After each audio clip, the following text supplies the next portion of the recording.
안녕하세요. 한혜솔입니다. 오늘은 브리핑 시작하기 전에 아주 중요한 얘기를 먼저 전해야 할 것 같아요. 영상 시작할 때 갑자기 제가 좀 생뚱맞게 얼굴에 화장품을 두드리고 있었잖아요. 직접 써보니까 시장에 찌든 얼굴도 완전 밝게 만들어주던데 이 좋은 걸 혼자 누리기에는 너무 아깝잖아요. 그래서 바른경제TV를 사랑해주시는 이 구독자 여러분들께 팡팡 선물을 쏴드리려고 합니다. 화면에 보이시는 번호 010-6702-4656으로 증시라고 두 글자만 써서 문자 간단히 보내주시면 종목 추천 3일 무료 이용권과 함께 그 카라디움의 피팅 커버 메쉬 쿠션을 선물로 드립니다. 남성분들은 여자친구나 아내분께 선물 드리면 아주 특급 칭찬 받으실 거라고 제가 감히 확신하는데요. 당첨되신 분들께는 이름과 주소를 입력하실 수 있는 링크를 문자로 보내드릴 예정이니까요. 이게 뭐야 하지 마시고 꼭 확인 부탁드릴게요. 네, 그럼 앞으로도 이 바른경제TV 유튜브 채널에 많은 관심과 사랑 부탁드리면서 6월 16일 브리핑 시작해 보도록 하겠습니다. 어제 장 막판에 국내 증시가 낙폭을 키우면서 급락세를 보였죠. 미국과 중국의 코로나 재확산에 또 북한의 무력 도발 가능성이 불거진 탓인데요. 이에 외국인이 6천억 원 규모를 매도하면서 시장이 무너져 버렸어요. 조정의 시작일까요? 아니면 일시적인 충격일까요? 이런 가운데 간밤 미국 증시가 상승세로 마감한 것은 다소 시장의 우려를 잠재울 것으로 보입니다. 다우지수가 0.62%, S&P 500이 0.83% 올랐고요. 그리고 기술주 중심의 나스닥 지수 역시 1.43% 뛰면서 장을 마쳤어요.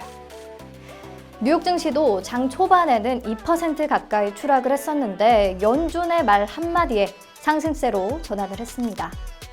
연준이 유통시장에서도 개별 기업들의 회사채를 매입하겠다라고 밝힌 건데요. 그동안은 회사채 상장지수 펀드나 발행시장의 회사채에만 매입해왔다면 이날 전격적으로 매입 대상을 확대한 겁니다. 유동성 공급이 계속되는 모양새네요. 그리고 뉴욕주의 제조업 경기가 V자에 가까운 급반등세를 보였다는 소식도 지수 상승에 한몫했는데요. 뉴욕주의 제조업 경기를 보여주는 엠파이어 스테이트 지수가 지난달 마이너스 48.5에서 이번 달에는 마이너스 0.2로 48.3포인트나 급등을 했거든요. 기업들이 이후에 6개월 내 업황을 대해 아주 낙관적으로 평가하고 있다는 거죠. 물론 코로나19의 확산이 더는 없어야 이 전망이 유지되겠죠. 네, 다행히 뉴욕 증시 상황은 나쁘지 않았고 또 연준의 추가 유동성 공급 소식도 있었는데 우리 증시에도 좀 긍정적인 영향이 있을까요?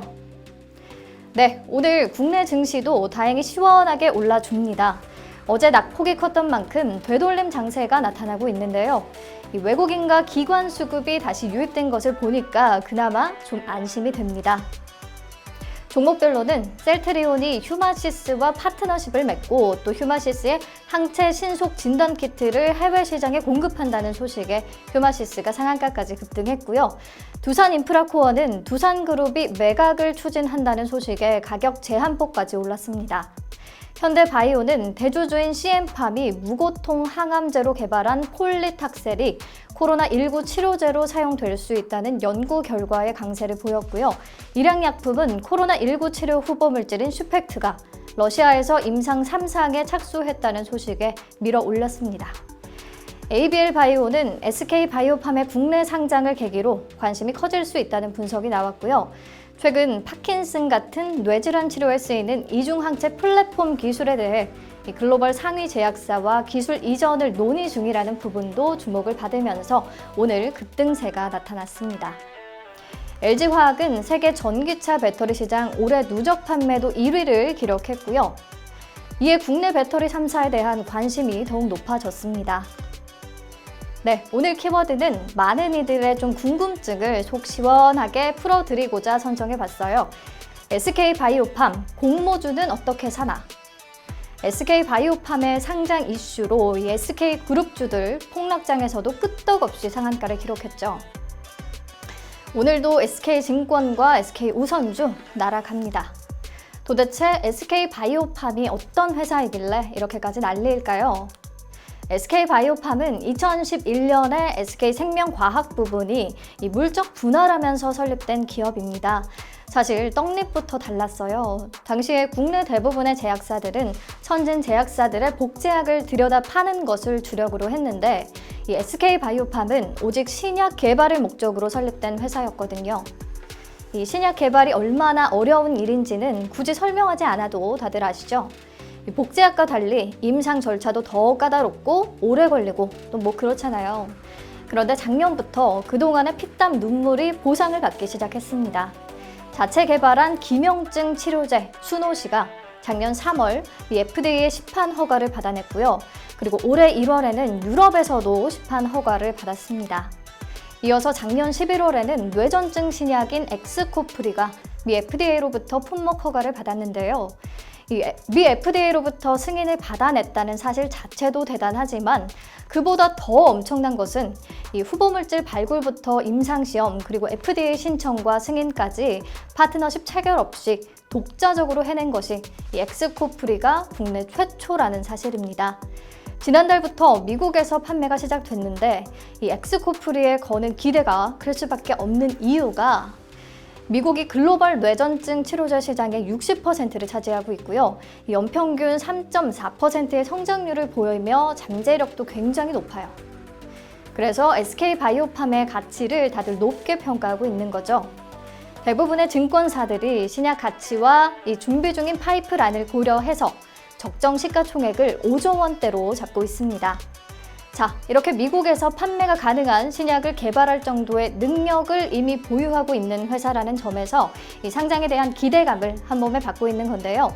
그러다 보니까 나도 SK바이오팜 공모주 청약 한번 해보고 싶다 하는 분들 주위에 많은 것 같아요. 이 공모주란 쉽게 말해서 어떤 기업이 증권시장에 상장하는 경우 일반인으로부터 청약을 받아서 배정하는 주식을 말해요. 회사는 공모주를 발행하고 일반 투자자들은 그 주식을 사겠다고 청약을 하고 그 청약에 대해 기업이 주식을 나누어 주는 과정을 거치게 되는데요. 보통 평가 가격보다 좀 할인된 가격에 주식을 살 수 있고 상장 이후 발행가보다 오르는 경우가 많아서 투자자들이 관심을 갖게 되죠. 특히 SK바이오팜 같이 좀 가치 있는 기업의 경우에는 상장 후 차익을 노리고 공모주 청약에 참여하는 투자자들이 엄청 많을 것으로 예상이 됩니다. 그런데 회사가 발행하는 총 공모주 중에 우리같이 일반 청약자에게 배정되는 비율은 20%밖에 안 돼요. 그러니까 그 20%를 놓고 박 터지는 싸움이 벌어지는 거죠. 그럼 SK바이오팜 공모주는 도대체 어떻게 살 수 있는 건가? 우선 기본 공모 정보를 보세요. 여기서 꼭 확인하셔야 하는 부분이 주관사인데요. NH투자증권, 한국투자증권, SK증권, 하나금융투자 이렇게 4곳이 있죠. 이 말은 내가 SK바이오팜 공모주 청약을 하려면 적어도 이 4개 회사 중에 한 곳에 계좌가 있어야 한다는 말이에요. 이 4개 증권사에서만 청약이 가능한 거죠. 그리고 희망 공모가액이란 란을 보면 현재 36,000원에서 49,000원까지 제시가 되어 있는데 이 정확한 금액은 어떻게 결정이 되냐면 17일부터 18일까지 기관 수요 예측이 진행되거든요. 이 수요 예측이란 공모주 청약을 정식으로 받기 전에 기관 투자가들로부터 수요를 조사해서 수요와 공급의 적정한 수준을 맞춰서 가격을 결정하는 방법이에요. 이렇게 수요 예측을 통해 공모가가 확정이 될 거고요. 그럼 일반 투자자들은 언제 청약을 넣을 수 있을까? 6월 23일부터 6월 24일 이틀간 청약이 진행될 건데요. 여기서부터가 좀 복잡합니다. 우선 확인해야 하는 부분이 청약 증거금률이고요. 지금 50%라고 쓰여 있죠. 그러면 내가 사고자 하는 총 금액의 50%를 증거금으로 내면 된다는 말이에요. 예를 들어 공모가가 4만 원으로 결정이 됐다고 치면 난 1000주를 사고 싶다. 이 경우에 1000 곱하기 4만 곱하기 50%는 2천만 원이 필요한 거죠. 그런데 2천만 원으로 청약을 했다고 해서 내가 원하는 1000주를 다 받을 수 있느냐? 절대 아닙니다. 경쟁률에 따라서 배분이 되는데요. 만약 경쟁률이 1000대 1이라면 나는 내가 청약한 1000주 나누기 1000 해서 한 주밖에 못 받아요. 2천만 원을 투자해서 겨우 한 주를 살 수 있는 거죠. 이렇게 인기 있는 기업의 경우 경쟁률이 실제 몇백 대 1에 달하는 경우가 허다하고요. 최근에 상장한 드림 CIS도 경쟁률이 669대 1이었어요. 그러니까 SK바이오팜의 경우 실제 1000대 1의 경쟁률이 나올 수도 있죠. 보면 환불일이 2020년 6월 26일로 되어 있잖아요. 이 경쟁률에 따라서 주식이 배분이 되고 나머지 금액은 내 계좌로 다시 환불이 됩니다. 그렇다면 여기서 그나마 배정을 많이 받기 위한 나만의 팁은? 보면 각 증권사별로 배정된 물량이 달라요. NH투자증권이 180만 1,898주로 가장 많고 그 뒤를 한국투자증권과 SK증권 그리고 하나금융투자 순서로 잇고 있는데요. 그렇기 때문에 증권사별 경쟁률도 달라집니다. 그래서 우선 증권사마다 계좌를 다 터놓고요. 이 청약이 시작되면 청약 둘째 날 마감 시간 전까지 경쟁률을 볼 수 있기 때문에 최대한 늦게까지 지켜보다가 이 경쟁률이 낮은 증권사에 계좌가 있다면 전략적으로 청약을 하는 것도 좋은 방법입니다. 무조건 물량 배정을 많이 받은 증권사라고 경쟁률이 낮은 게 아니고요. 배정 물량이 조금 많아도 대형 증권사들은 공모주 청약 투자자들이 더 많이 몰리기 때문에 오히려 SK증권 같이 소형 증권사가 더 유리할 수도 있습니다. 네, 아무튼 공모주 청약은 경쟁률이 가장 중요하다는 거 기억하셔야 하고요. SK바이오팜은 각 증권사의 중복 청약이 또 가능하거든요. 여유 자금이 있는 분들은 여러 곳에 중복 청약을 넣는 것도 배정 물량을 많이 받을 수 있는 하나의 방법이 될 것 같네요.